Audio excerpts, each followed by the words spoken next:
Before colonization, West Africa was home to powerful empires and kingdoms. The Ghana, Mali, and Songhai empires dominated the region with their vast wealth from gold, salt, and trade.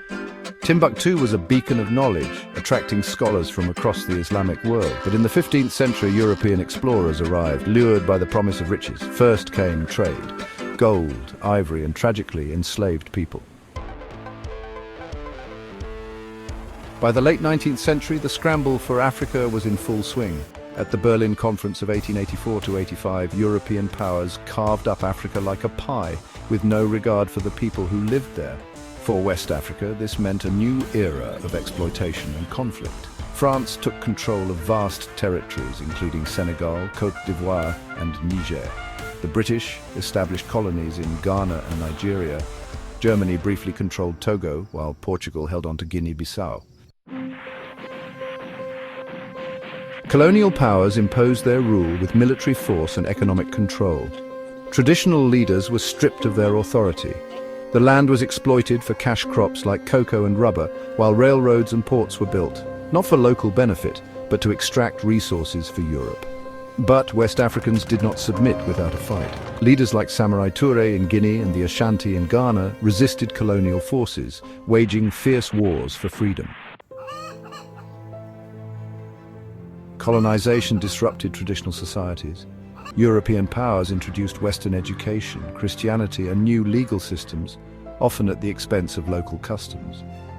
Cities like Dakar and Lagos became colonial hubs, blending African and European cultures. But the benefits of colonization were uneven.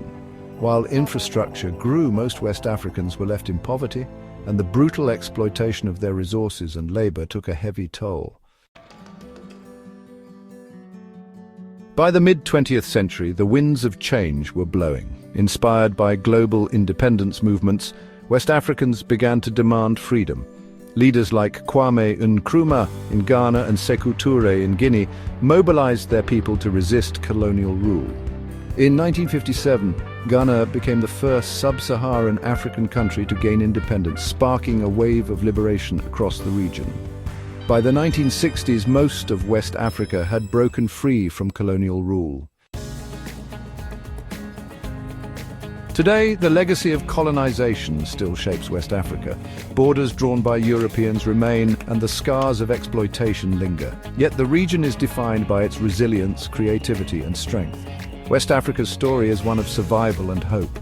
The journey of West Africa continues. Its past shapes its future. Thank you for joining this epic journey through the history of West Africa.